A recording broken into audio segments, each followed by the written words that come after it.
Ladies and gentlemen, Chris Bassett here. I'm playing Little Destiny 2.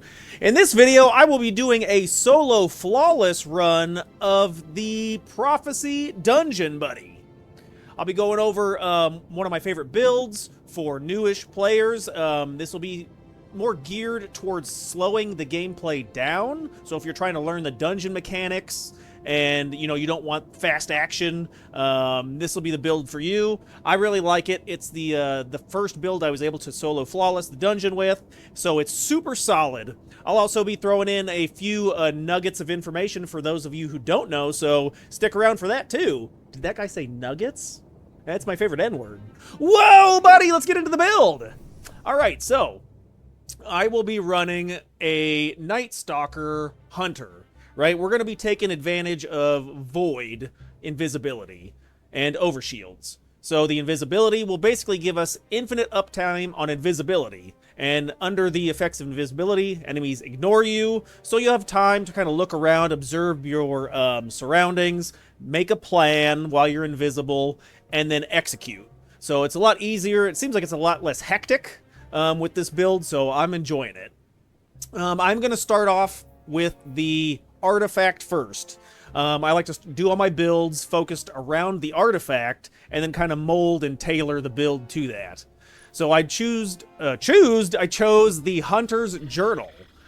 This works best with Void and auto rifles. So those are going to be a staple in our build. So let's look at the artifacts. Run an Elemental Siphon, Rapid Kinetic Weapon, or Super, or Void Weapon, since we have a Void Super, gives us Elemental Pickup that matches our Super. Energy Diffusion Substrate, so this is just a flat damage reduction, just easy. I think it's either 10 or 15%, someone in the comments let me know, but it's just straight up, they do less damage to you. We're running the auto rifle, and so both sustained fire and targeting autoloader are amazing. You get some damage resistance. I think it's at one stack, it's like 15% damage reduction, and then two stacks, 25% damage reduction. So that's huge. And then targeting autoloader, as long as you're doing damage, you'll keep reloading, getting bullets back in the magazine, and extra weapon damage. Stacks real nice. And then for the last three, we're taking advantage of weakening enemies. So a lot of the build will be focused around weakening enemies to do extra damage and then spread AoE and get Void overshields and such. So Void Hegemony. While we have a Void subclass equipped, defeating weakened targets give us an overshield. There's a lot of things in our kit that provide weakening, and that's just one more survivability tool is that overshield. I think Void overshields give you roughly 70% damage reduction, so that is very nice. The next one is Shield Crush. So while we have a Void overshield, our melee recharges faster and deals increased damage. The Smoke Bomb is our melee, so that's how we will mostly apply weaken and go invisible. So it's helpful if that recharges faster and does more damage. And then Expanding Abyss. Void sources deal increased damage to weakened targets. This is roughly a 10% damage boost. So you hit an enemy or a boss with a weakening source, and now your Void weapons or Void abilities do 10% more damage. Pretty simple. There are better options throughout the artifact choice selection, but the Hunter's Journal, in my opinion, is pretty brain off. You just slap it on. You don't need to try to juggle different abilities. It just really works with the kit. There's an argument to be made with the NPA Repulsion Regulator. It has, you can put Void destabilizing stuff. It also has the auto rifle perks. And at the end here, it says Void Weapon Channeling. You get a Void damage bonus based on the number of abilities you have active when you get a kill. So you get a kill with a Void weapon, so like a fusion rifle or whatever Void weapon.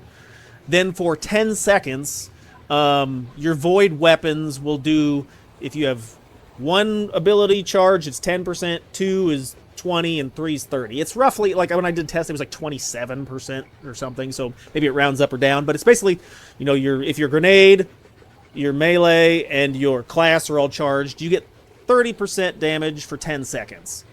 In most cases, that's not really gonna work out very well in boss. I'm in specifically for boss DPS, right? You're gonna need to crank out boss DPS.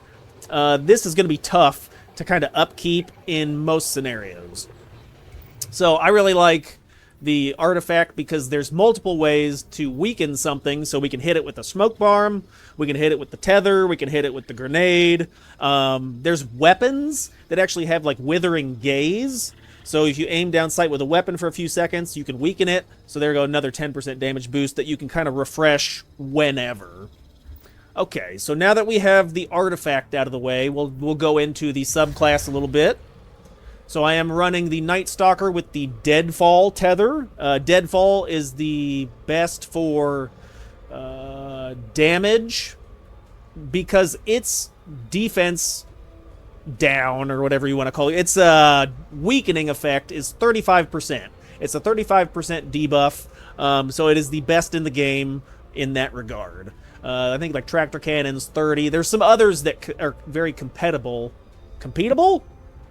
Competent? Okay. But anyway, that's what we're running. I like it. You shoot it at the enemy's feet. He stays weakened for 15 seconds or something. Okay, now for abilities. I am running the Marksman's Dodge. So there's twofold here. The Marksman's Dodge reloads and collects ammo boxes, which is great. But more importantly, its base cooldown is 42 seconds. And the Gambler's Dodge is 56 seconds. With the lower cooldown and the Graviton Forfeit, we can basically stay invisible with just dodging. It stacks really nice. So this is going to be how your infinite invisibility uptime kind of rotates through this. You have 100 class, the Marksman's Dodge, and then the Graviton Forfeit. It basically, you can be invisible 100% of the time. I like triple jump. Fight me, bro. It's the best jump for Hunter. Snare bomb. Super important here, right? You throw the bomb at your feet, you go invisible. It also weakens enemies, so it's 2 for 1. For the build, this is really great. I wouldn't even use the blades because that's more an aggressive playstyle. We're kind of looking at more passive while we learn and observe the surroundings to learn the dungeon mechanics. And then grenades. Okay, so there is a lot of options to choose from, right? Vortex is a solid go-to, but the base cooldown is pretty long. And then scatter grenade seems like it underperforms. So I was looking at grenades that have the lowest cooldown to apply weaken and also do good damage. So Vortex actually I think does the most damage. And then scatter grenade can be a little hit or miss. If you don't directly hit the target, you can, you lose out your grenade. But magnetic has a pretty wide range for actually attaching. So if you have potatoes for thumbs like me, and you don't aim exactly, it'll kind of suck in and pull and hit the enemy and then detonate twice. And so it's really nice and apply weaken. With the aspects, right, we are obviously running Vanishing Step because dodging makes us invisible. This will be our main tool. I'll be pressing my joystick like crazy to go invisible throughout the footage. And then I really like On the Prowl because when you enter invisibility, you mark a target. It shows up on your minimap as a red dot, or it kind of highlights on the screen. You defeat that target, and it makes a cloud of weakening smoke, so spreading more weakening, and it also will make you invisible if you walk through it. So if you ever in like a pinch, you just shoot the guy who's glowing, he explodes, and then you walk through the smoke and you're invisible. While you're when you defeat that target, you get increased grenade, melee, and class regeneration. So, and you get another fragment slot. So now we have 5 fragment slots total to play with. So the fragments that I like running are going to be Echo of Vigilance. This has saved me countless times when you defeat a target when your shields are in the red, right? You're down to just your health and it's flashing. You get a Void Overshield. So this is super clutch. I always run this on all my Void builds. I am running Echo of Persistence. So, we'll be going invisible all the time. So we need extra duration on the invisibility, as well as our overshields that we're picking up, and Devour. So this is super big. You're going to want the Persistence. Now we're going to have a 4th way to go invisible. So you can dodge to go invisible. You can throw your smoke bomb to go invisible. You can kill a marked target to go invisible through the cloud he makes, and now finishers. So 4. This would be the 4th way. A finisher grants invisibility. So if you see, like, when you get an enemy like under like to 10% health, a little dot will appear in their head, forming the finisher, and you will go invisible. You also get 10 class ability, so that'll help my class ability hit that 100. We use an Echo of Starvation, picking up Void Breaches, or an Orb of Power grants Devour. Our weapons and some of the mods on our armor make Orbs of Power. We'll also be making Void Breaches, so Devour, you just get a kill and it refills your health. So any red bars that are floating around, use your auto rifle and just start spraying into them, and the kills will refill your health. And then Echo of Undermining. So this would be our 3rd way to weaken enemies, right? We've got the Tether, we have the Smoke Bomb, and now our grenade. So that's why I'm using the Magnetic Grenade. Throw it to a, orange health bar guy. It'll stick to him, does pretty decent damage, and it'll weaken him. I don't know if it's 7 seconds, it seems like. 7 to 10 seconds, somebody let me know. But the weaken effect, when you can do additional damage, it is like roughly 7 to 10 seconds, and the weaken buff is 15%. So with our Hunter's Journal plus the weakening, we're doing roughly 25% extra damage. 15 from the weaken, 10 from the artifact. Okay, so that's what I'm running for that. So let's talk about armor sets, right? Graviton Forfeit is going to be super clutch as a middle ground exotic, right? It has Vanishing Shadow, so increases the duration of any invisibility effects, and while you're invisible, your abilities recharge faster. So this is just going to compound where we're invisible. Our uptime on invisibility is nearly infinite. I do like running the Reverie Dawn armor set. So before you yell at me, before you're like, Chris, that sucks, you're a piece of shit. Okay. Well, so the Reverie Dawn, we're looking at, this is a newer player guide. If you're struggling with juggling a lot of mechanics, I will say the Exodus Down set has better end game survivability because you can potentially get up to like 35% damage reduction, but you need to be collecting orbs, you need to be using kickstarts, and you need to manage timers more, and you need to be more active with the gameplay. But Exodus Down is S tier. In my opinion, Reverie Dawn is A tier, right? It's basically you throw it on and you get a cure after like 12 seconds, so you're getting periodically cured. But the main two-piece is Wish for protection, taking significant damage. So it says significant, but it's like 30% of your health. It generates a protective wish, and it makes combatants harder to hit you. I couldn't find any like data to quantify, like, do they hit you 10%? Do they hit you 20? But I will put up a side-by-side right here in the video that shows, with the armor and without.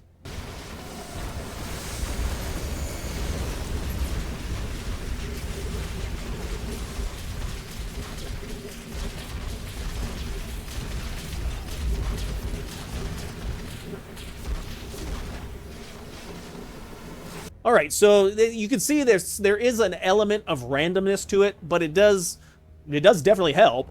And then after the 7 seconds of the wish, you get a cure. And then it takes 5 seconds to restart.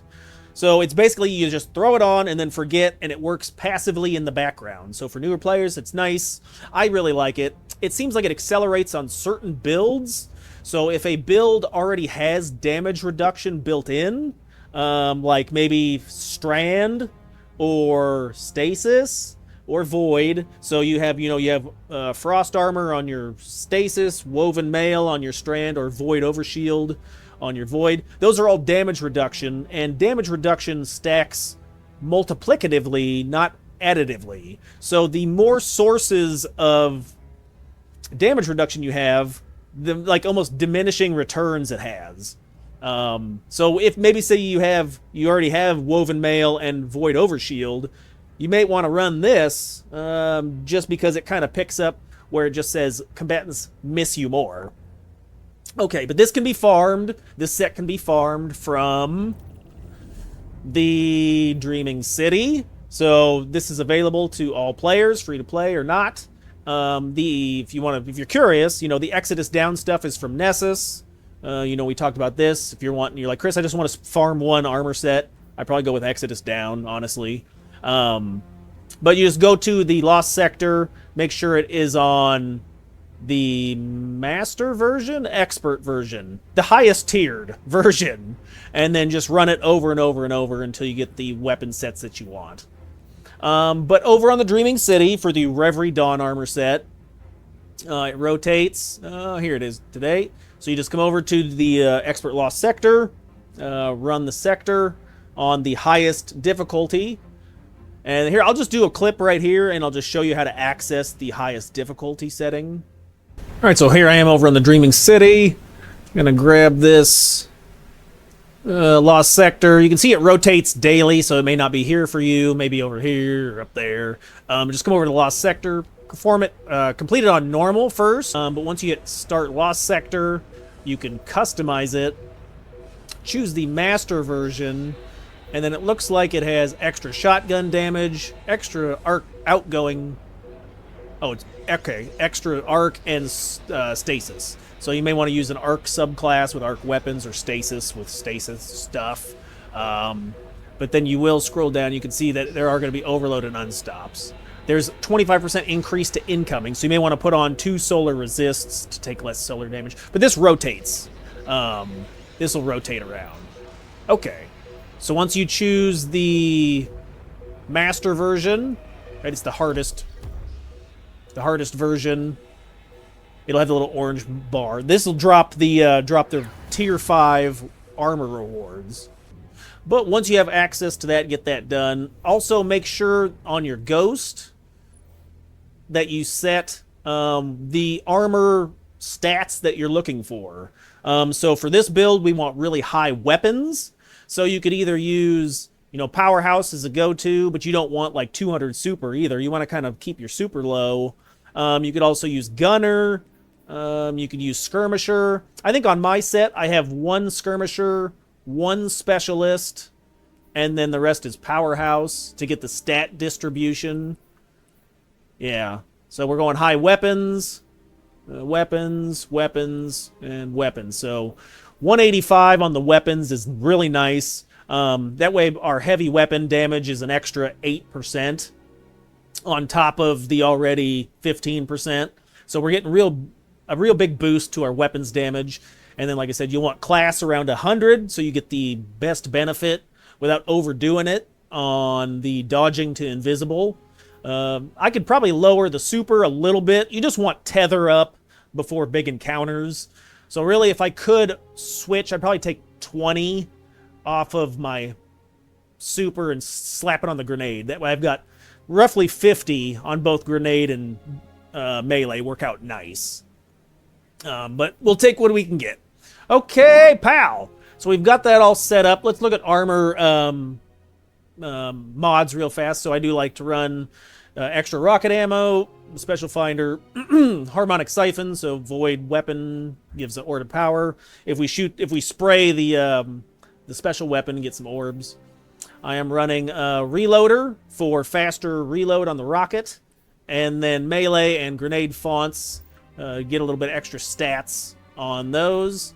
1 of each resistance, so that way I'm taking 15% less damage from these sources. Really, I think there's a lot of arc damage in the dungeon, so you may want to do double up because it's 15, 15, and 15. So if you stack on 2, get extra resistance on arc damage.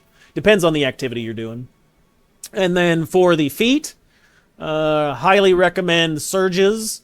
So it's 10% for 1, and then 17% extra damage for 2. These are just for void weapons and our auto rifle.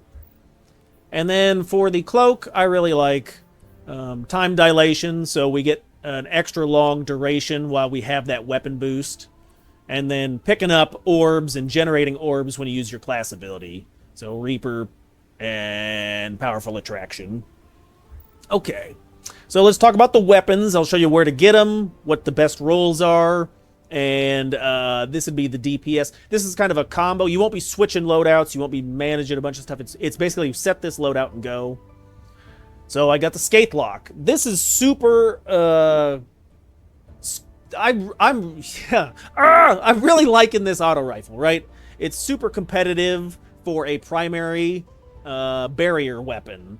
So it has the ability to chew up barrier champions as a kinetic weapon. It feels real good. It's real smooth. And the god rolls you're looking for are attrition orbs. So you just do sustained damage to generate orbs. Those orbs trigger, devour from our kit. It triggers weapon boost from our boots. So orbs are huge, especially in endgame stuff. And then kinetic tremors is perfect when you're doing sustained damage. I think it's like 15% of the magazine. Then it'll start to erupt with extra damage. So you just get extra damage stacked on the enemy you're shooting, plus enemies surrounding. So say you're shooting a big guy, it'll take out the smaller guys around. And then the origin trait is big too, where if you get rapid or precision final blows, it releases a larger kinetic shockwave that exhausts target. So this, in my opinion, it's the next weapon that's super comparable would probably be the multi-mock. Everybody really likes that, but I think this is actually better. This is S tier in my opinion. I would go, since I am playing on controller, I do like weapons that I don't have to fight the recoil. So I do have some counterbalance on there, and then a decent stability stat on the gun, so it feels real smooth. So running fluted barrel and flared magwell. If you're wondering, where to go to check out weapons, I like to come over to light.gg, and here you can look up weapons and you can see what god rolls are and what they're not. But we're looking at the Skate Lock, and here it kind of shows like all the perks it can roll with and what the preferred combos are. So I do have the god roll, which is attrition orbs and kinetic tremors, and then it'll show where it drops from. So it does come from the EDZ. So just over on when you're doing an activity in the EDZ, the best option is you want there to be the right here where it shows like this red distortion. If you get in, when that's focused, usually it's an hour. So every hour this distortion rotates among the map. But you can come down to the EDZ when that's active and then just do public events. So any of these right here, any of these public events, while that distortion activity is happening, complete the public event on heroic. So there's usually like a special way to finish the event to trigger the heroic version. But then you get tier 5 of these weapons. So that doesn't necessarily mean you won't get a god roll, because you can see this one was just a regular drop that had, because it doesn't have all the extra perks. So you can farm it at any time. You just may take a little bit longer to get the roll that you're looking for. So next, Null Composure is, in my opinion, it's very suited for this dungeon. It has amazing damage. It can two-shot, one-shot a lot of the knights in the arena. It has great range. It just performs insanely well.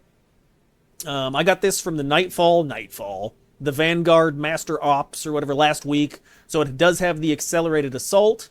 So that just gives you a little bit more damage. But the standard version is also great, and the god roll, in my opinion, is you're looking for reconstruction, so it will reload itself up to double. So say your magazine is 7, then it'll reload up to 14 in the magazine, so 14 shots, and reservoir burst. So the enhanced trait on this means when the battery's full, the next burst does improved damage. If you stack it with reconstruction, my magazine is 8, okay? So I can get 16 bullets in the magazine. That means full is technically 8 and above. So for those first 8 shots, my shots are doing 30% extra damage. So if you're wondering, you're like, hey, Chris, where'd you read all this, or where do you find it? Over on Light GG, look up Null Composure, and you can scroll down. It shows, you know, all the where to get it, what to do. But at the bottom here, it says popular traits. So I will say Reconstruction and Controlled Burst is really good. Controlled Burst works by giving you a 20% damage boost after your first shot if you hit all your bolts. So a fusion rifle kind of shoots like bolts, like a shotgun spray, but there's like a charge up time. And so say after your first shot, you hit all those bolts. Every subsequent shot for 10 seconds, 10 seconds, gives you 20% extra damage. With Reservoir Burst, it's 30% as long as you're at the top of the magazine. So you let Reconstruction do the work, it fills the magazine up, then those shots have 30% extra damage right off the rip. So it plays out really nice into the playstyle where you pull it out, you shoot some enemy like an orange bar, and then you put it away. And so it makes it a little smoother. Maybe Controlled Burst would be better for like a DPS phase for a boss, because after that initial, you could potentially get your entire magazine could have that, as long as you hit all your shots. So take it as you will, boys. This can be farmed from Pinnacle Ops. So if you just I like to come over to my inventory and then go to Attunement, hit Details. Where's Pinnacle Ops? Pinnacle Ops. And then you can attune the Null Composure. So this means it'll have a higher drop chance from all the Pinnacle Ops stuff. But otherwise, you just come over and you just run some of the Pinnacle Ops missions. Let's see. It's right. So you go to Vanguard, then go to Pinnacle. And it's any of these. So any of this stuff, you can get it from. If you're curious, I will put a link at the end of the video. I did put up a couple videos. I think I have 0 Hour, which is the Outbreak Perfected. So I show how to solo that. And then I think I also have one for the Heliostat, which is the Wolfsbane Axe. So both of those missions I show how to solo. So I'll put those videos at the end of this one. That way you can farm it for your exotic weapons plus the Null Composure. And then finally, we're getting to the big boy, the Truth. So this rocket launcher is absolutely crazy. It's gonna one phase a lot of bosses, honestly. It's super laid back as far as you just throw it out, you just shoot. You just shoot the rocket. There's very little setup. You don't need to do huge like rotations of like bait and switch where you're switching weapons. You're doing all this crazy stuff. You just basically pick up an orb of power. You get a damage boost. You hit something with weaken, and then you dump your rockets into it, and it dies. So if you hit, the main thing with the Truth is if you hit all 3 rockets, the next magazine gets very like dramatically increased fire rate and cluster bombs. So it just stacks the damage. Now, if you can get the Catalyst, it compounds even better. So with the Catalyst, you kill at least 4 enemies for a 40% damage boost the next time you use the rocket. So in the video, I'll be jumping up, shooting the rocket to kill a group of enemies. That'll give me Reaper's Tithe times 4, so 40% damage boost. Then you just put the rocket away until it's time to do a DPS phase. So the Catalyst, while super amazing and incredibly beneficial to get on the rocket launcher, the gun still performs really well without it, but the Catalyst just makes it crazy. So if you're like, where do I get the Catalyst, Chris? Well, it can be completed from basically any activity. So you just have to do your ops, Vanguard ops, Crucible, Gambit, whatever. It says private Crucible matches are widely recommended as the fastest way. So if you're just trying to crank through like as many activities to get the chance, that's what you need to do. But you do need to basically do stuff, and it has a chance of dropping. There is, other than that, there a few other tips would be like to make sure you complete any existing exotic catalysts to kind of prep the game to give you another one to drop. So if you have like a ton of exotics you haven't finished the catalyst for, work on those. Check your quest log, make sure you're not full on quests. But other than that, yeah, it's just luck based, so hopefully you get it. But the place to get it from is from the tower. So you come over to, I'll just do a quick cut right here. We'll go to the monument, and you can get it for a cipher. All right, so here we are in the tower. Just come on over to the exotic archive, and if you have a cipher, which you can get from Zur, just right here, just buy it. There it is. Sorry, I'm blind. Okay, so you get your exotic cipher, and there is the glimmer requirement. Yeah, when Zur shows up on Friday, just talk to him.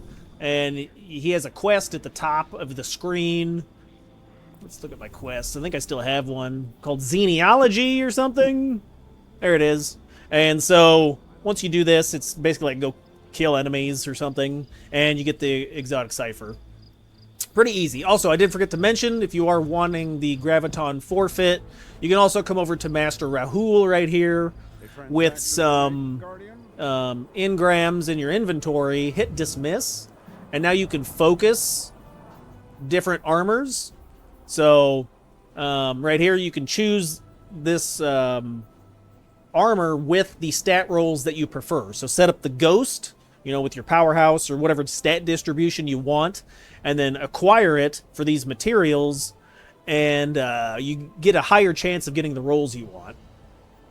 Also, if you don't have access to it, if you do have an exotic cipher, you can buy any of the exotics that you haven't already unlocked yet for an engram and a cipher. So just worthwhile knowing if you're trying to farm out the perfect rolls on your stats. Alrighty, fellas, so that is the build. Gonna have some fun with it, so I'll be doing some gameplay of the flawless dungeon here in a second. I'll narrate the entire segment, so stick around, listen to all the tips, tricks that I have to offer, and okay, let's get into the gameplay. Go! Alrighty, boys. So I'm gonna run it on 2x speed. So the dungeon is just over here in the dungeon tab. If it is featured, you will get tier 5 drops. This week it's not, so we're just gonna launch the standard version for this solo flawless. So yeah, just going over the class a little bit here, running it earlier. Like I said, it's super strong. Let me know what you think. Comment down below. I'd really like to hear from you. But okay, let's get into the gameplay. So you're going to launch in here. Nothing changes. Everything does. And, we're just going to proceed forward. I'm not going to skip any, do any skips or anything. So, this is for a new player. Just going to kind of go over the basics. So there's knights in every area, and the knights drop motes. The motes can either be dark or light, and that depends on where you're standing when you kill the knight. So we killed both those knights in the dark, so they both dropped dark motes, and then you go over to the corresponding platform and dunk it. So on my controller, it's RT, like the shoot button. After you pick up 5 of the same colored motes, you're then going to like that third-person view. Then you can just run over and dunk the motes in the spot. You gotta be standing on top of it or above it for it to activate. So that's gonna be the basic dungeon mechanics. So you just need to be mindful of where you're standing when you kill the knights, and then keep in mind there is a 30-second timer from when you first pick up the mote before it like evaporates or dissolves. So if you ever played Black Ops 2 Zombies, I'm just rounding up these thrall because they're going to be annoying. So I do like to use this time to clean those up, get those out of my face before we start killing the knights. But you can see there's certain areas of the dungeon that have light and dark. If you look in the corners of the screen also, there's like a wavy smoke effect. And that also, when you're in the light, it'll come up as like a white sequence, or dark, it'll look dark. But just stand out in the open if you want the light. So we're going to run over and dunk this one. And then there's a couple of cheeky spots you can stand in to get the dark. So I like to stand here and just edge out. I'm edging. Just peek out a little bit and get that guy. He drops his motes. And then we're going to run around. So the basic gameplay loop if you're wondering, you know, consists of staying invisible as much as possible until you need to kill a knight. Those ads are getting annoying, so take those ads out. Make sure you don't stand in the fire, but then you are invisible until you need to kill a knight. Then you can remove invisibility and then kill the knight. Okay, we dunked both of them, so now we're gonna chase the dungeon boss. Is it Tanix? What's this guy's name? Kel Echo. So, okay, so now we need to mantle upwards. And, you know, if you are curious, there is a cheese spot where you could, like, actually skip this whole first encounter, use, like, a sword with eager edge and then your sparrow, and you can, you know, bypass this complete area. I didn't, just for purposes of explanation. So here's the first boss encounter. You can drop a rally banner here, and then there is the start point. You can see you have 4 different dunks to do. So you can either stand in the light or the dark to get the appropriate motes. So we're going to smack that white ball. His name is Toland. So we're going to smack that white ball to start the encounter. So I'm standing in the dark. Kill the knight with the fusion rifle. It's one shot. You know, since we did take the time to farm the Null Composure, we're one-shotting knights.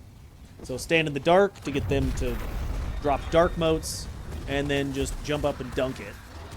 There is a strategy where you can potentially, if you get high enough and position yourself in between the 2 dark platforms or the 2 light platforms, you can do double dunk. You can dunk them both at the same time. I'm not doing that. So, you know, we're killing the next knight while we're in the... Oh, I was standing out in the light. So make sure you get your light motes. It's a 30-second timer from... I think they stay on the ground if you don't pick any up for roughly 20 seconds or 15 seconds. But then you pick them up, then your 30-second timer starts before you have to dunk. Or before the buff goes away. There you go. So I must have been in a shadow there. I don't know. I picked up the wrong one. So just make sure you're out in the open or not. And as, you know, before, you know, the basic strategies, like, I go in, so I pick up the first 3, and then go and then kill the next knight, and then go invisible to pick up the final 2. That way you're invisible while you're holding the motes. Because if you try to activate invisibility while holding a mote, you actually drop the mote. But, you know, mistakes can be made over and over. It's pretty easy.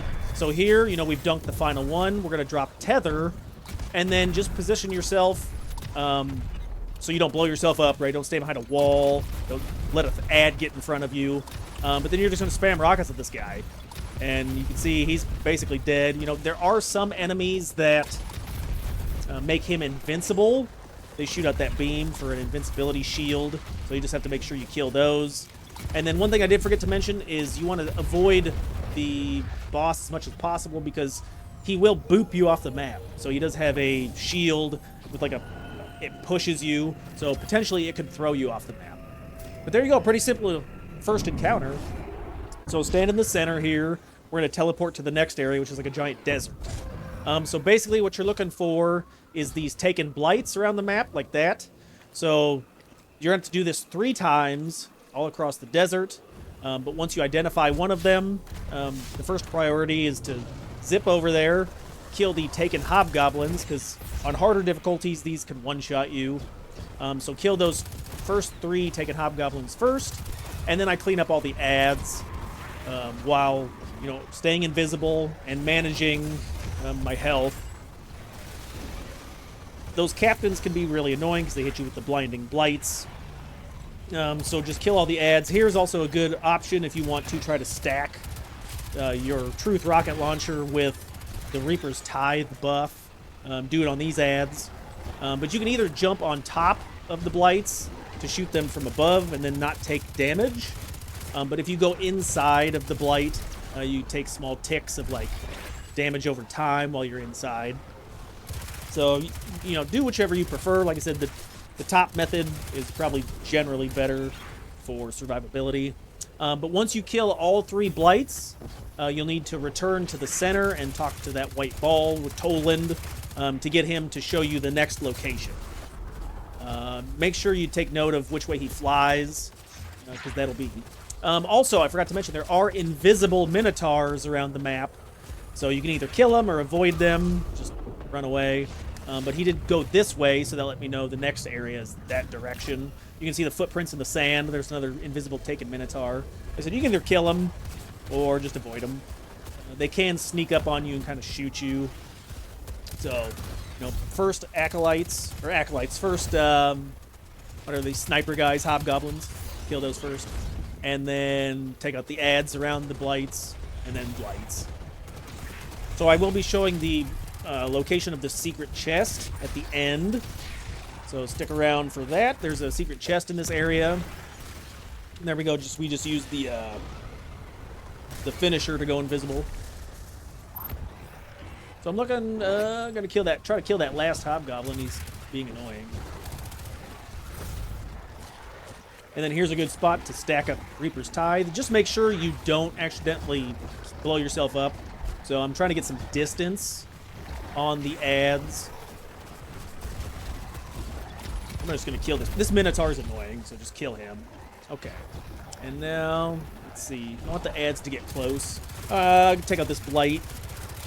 I just use primary ammo for it. I don't really bother with my special weapon. But there we go. So now that the Reaper's Tithe is stacked up on the rocket launcher, we're ready for the next DPS phase, which isn't for a while, but just in case.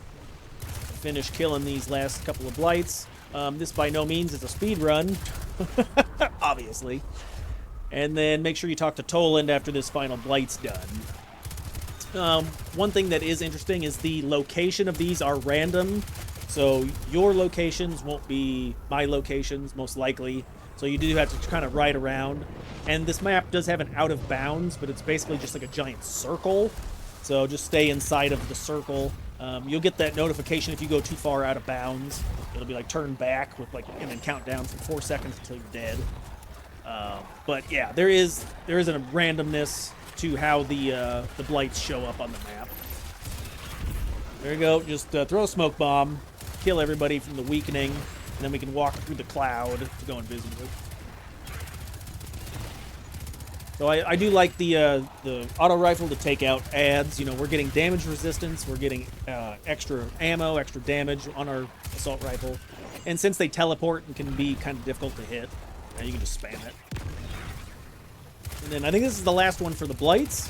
We'll go to the next location first, and then I'll work backwards from that. So this next, where you have to actually enter like the pyramid or enter the building to progress to the next area. But we'll go backwards, and then these secret chests can be acquired once a week. So I've already got it once before this, earlier in the week. What's today? Tuesday or Wednesday? So I already got it earlier, but just doing this for demonstration. This Minotaur is annoying me. He said I should have just left, but I'm just going to kill him. So primary ammo to the face, buddy. Right in your eye there, stink face. Okay, so Toland says go that way. So there's the building you need to enter. You can see Toland will be floating above the door hole right there, and you can see the lights open. So we'll work backwards. So just turn around and just backtrack. And the secret chest is in this building right here. So you'll know it's the right building because there's sand and gold dust all over the ground. Just crouch and go through the entrance, and there's the chest. So I will say that on weeks that the dungeon is featured, you can get tier 5 armor, tier 5 weapons. But on weeks the dungeon's not featured, you can still get good weapons. So you can still have the chance to get weapon rolls that are good. But your armor probably wouldn't be worth fighting. Okay, so the next area, there's a kind of a complicated mechanic. So if you look around the room, Toland, that white ball, he will be on one of the circular sequences on the wall. So all of those, he'll appear on those locations. Whatever he is on is the color underneath you will need to use. So if he's on the side of the wall and underneath it is light, you'll need to dunk light ones. So there it is. So it's light. Okay. So in order to get the Minotaurs to spawn, you need to kill the hobgoblins up top. After you kill those, that will spawn the Minotaurs. Then you can kill the Minotaur to get the motes. But you need to make sure you're standing in the correct area. So I like to stand in the light area. Okay, and then we can kill both of these guys. They will drop the appropriate motes, and then we can run over to where Toland's at, and then dunk it to progress. Once that's done, stand in the middle to teleport to the next area. So this takes you up to the cube. This is basically like a Rubik's Cube as we're rotating the room around. So in the next area, same thing. I always like to start off by going invisible. Make sure you don't fall in those holes. Those will kill you.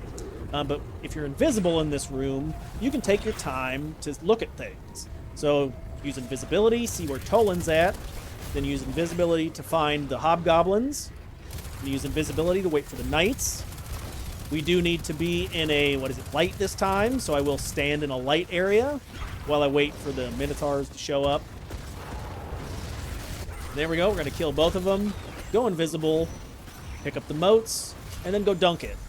Like I said, I do like to go invisible before picking up the motes. That way I'm invisible during the mote sequence. I'm going to jump in the middle. And then just repeat this pattern multiple times until you finally fight the boss. This pattern's going to follow the same sequence until the only outlier is if he's on the ceiling.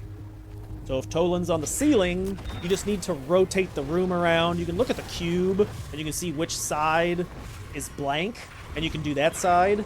I don't know if it matters or not, but so I'm going to try dark. So we're just going to go ahead and kill the hobgoblins to get the minotaurs to spawn.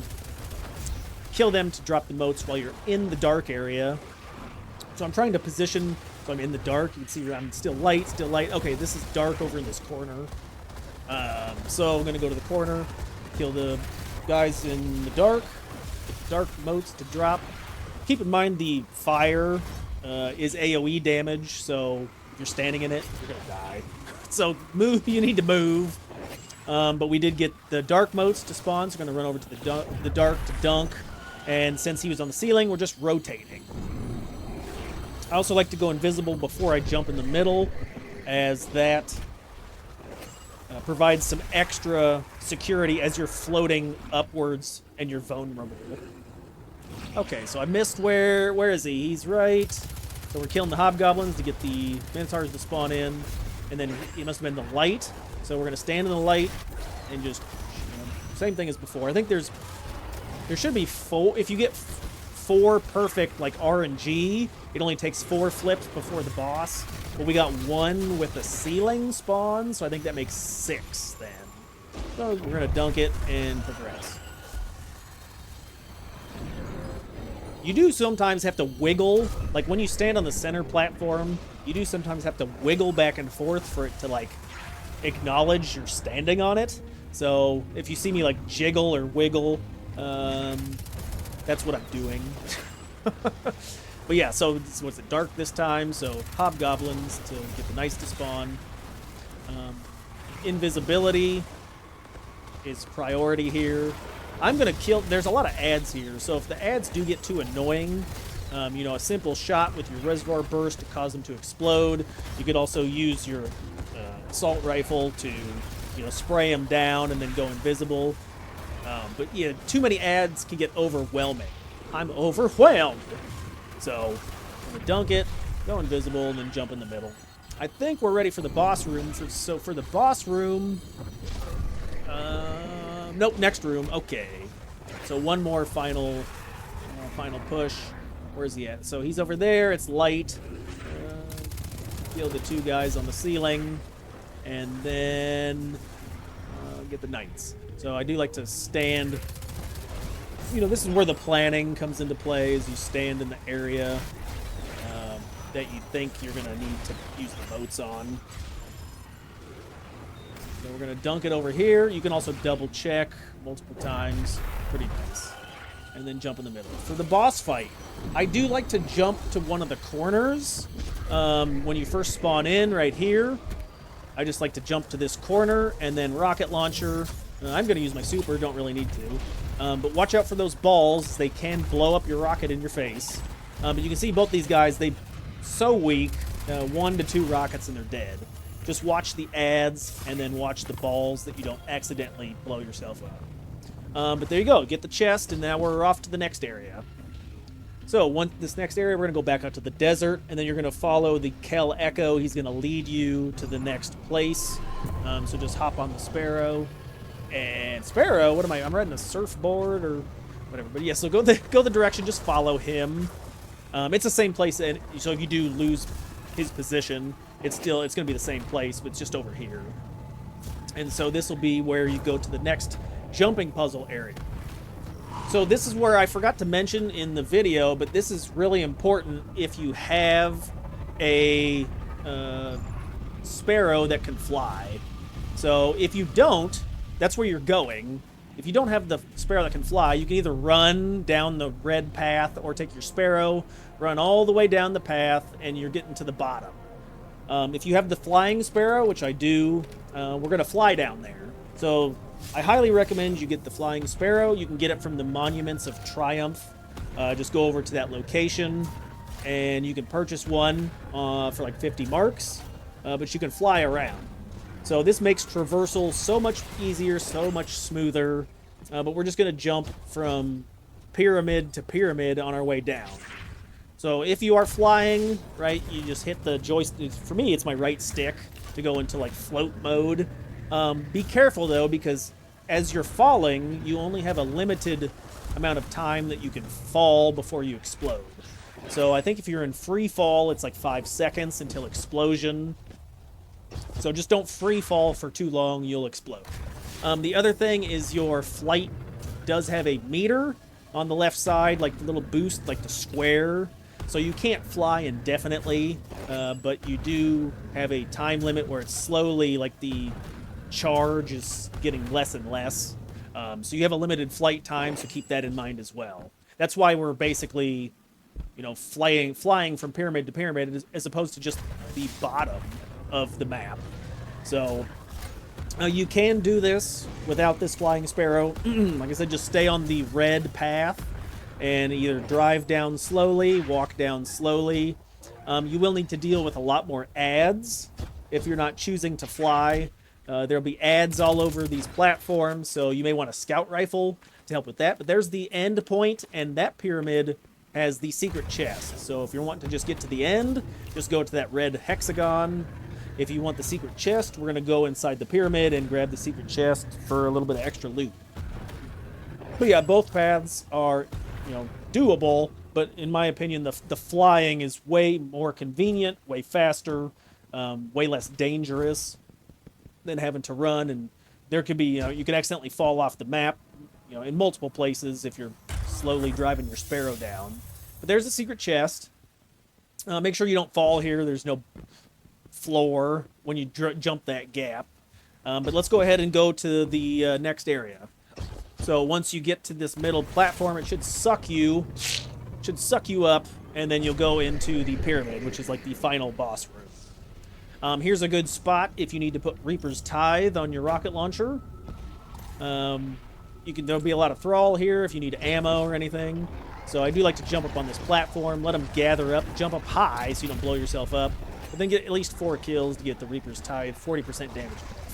So now we're good to go for the boss phase. So if you needed ammo or anything, kill all the thrall. If not, let's go ahead and get into the boss room. So it's going to be the same strategy as before, where you kill the knights in either dark or light to get dark or light motes, and then dunk in one of the 3 areas. So this room is like a big triangle, and it has, either light or dark in all of the corners. So you can stand in various places. I like this corner right over here. Some of the knights spawn in different areas. So let's see, there's a knight spawn there. I need dark. There's a knight spawn there. There's dark, and then there's light. So let's stand out in the light. We'll just fusion rifle the knight, get him to drop the motes, and pick up the motes. Let's see, I'm positioning over here. We're going to fusion rifle him, grab the motes, and then go dunk it in the light spot. Now, after you dunk, there will be an ogre, so hide behind these pillars for cover, and then the ogre spawns in, and 2 fusion rifle shots kill him. So the ogres are dealt with really simply with the fusion rifle. That's why I say I think the fusion rifle is super good for this dungeon. It's just so strong here. But okay, so now we did the light, so now we're doing dark. So killed both knights while standing in dark. dunk it, and then kill the ogre. Yeah, buddy. All right, we got one more. So I need to get into a dark area, so I'm hiding in the shadows. Get him, and then my fusion rifle is having trouble at range there. So I'm going to see if I can't get into the shadow here. Oh, behind this pillar is a decent idea. And there you go. So once we have all three dunked and the ogres are dead, you can do boss phase. So I would recommend you stay in this room for as long as possible. The thralls spawn infinitely, so if you need to top up your heavy ammo, you need to top up your super, just make sure you're fully prepped before the next area. If you kill all the thrall, they respawn in a couple minutes. So your best bet is to prepare here for the damage phase. Once you're ready, just go ahead and jump in the middle. I do like to tether the boss immediately, so shoot at his feet. I don't shoot at the head because I've missed headshots, so shoot at the feet, and then just blast him with your rockets. I do like to strafe left and right. He is shooting like a blast wave, and if you get caught by that blast wave, it teleports you back. Something that's most important is right above your health bar, there's a stat called Dark Entropy. So if that Dark Entropy gets to 10 stacks, you die. The way you survive is the boss has an aura around him that's safe. So you can kind of see like the white ring around the boss. If you're inside that ring, you're safe from the entropy. Other than that, we're staying invisible as we jump from platform to platform. Don't get hit by that wave that he's throwing. It'll teleport you back to the beginning. So it seems like about 6 or 7 dark entropy is when I stop the damage phase and then basically run to the back. At this point, you can start the second damage phase. So smoke bomb to weaken, and then stand around this platform for cover, use up any remaining rockets, and then the rest of your fusion rifle shots for damage. So that's a pretty good DPS phase. I don't know, was that like 60%? When you're ready, proceed forward, just jump down the hole, and the same mechanics as before, where the room will be a big triangle. It's slightly changed from before. But you're looking at the different colors of light pillars, light or dark pillars, and then killing the knights in those respective areas. I do like this particular area for this part of the fight. This seems to work out really nice, as there's knight spawns really close, and there's adequate cover back here, so you can kind of stay back here. But I grabbed all the motes from the knight, gonna dunk it, and then kill the ogre. So a couple shots, he's dead. Same thing, we're looking to do another dark section. So I'm going to try to stand in the darkness here and then get the kill while in the shadows. Get dark motes to drop. Is there one more guy? I think one more spawns. Oh, okay, right over there. So this is kind of a long-range shot. Be careful here because he can spray you with fire, so you'll need to move. But that's fine. You know, there's no timer on regular mode, so just take your time. Dunk the dark side, kill the ogre, and then we got one final spot. So it's also a good idea to, once you finish up with the moat section, like I said before, take some time to refill your super if it's not filled up, refill your heavy ammo, and then make sure you stack Reaper's Tithe.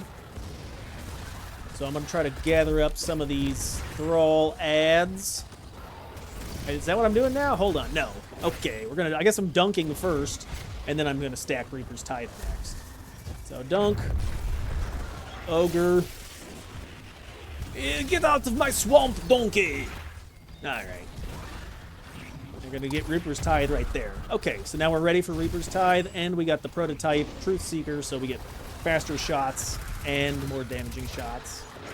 Fill up your ammo, fill up your super, and then I'm ready to go, pal, buddy, guy. Hey, gang! Okay, so once you're ready to go, jump in there. Same thing before, tether his feet, and then dump your load. So, if done successfully, right, he's dead. You're dead, bud! Alright, boys, so that's going to be it. Thanks for watching the video. Really appreciate it. If this was helpful, hit the like button. Subscribe is always appreciated. Please hype this video as well. I'd like to monetize the channel before the new monetization requirements. So as many, I need subscriptions. I got the watch time. I just need 1,000 subscribers.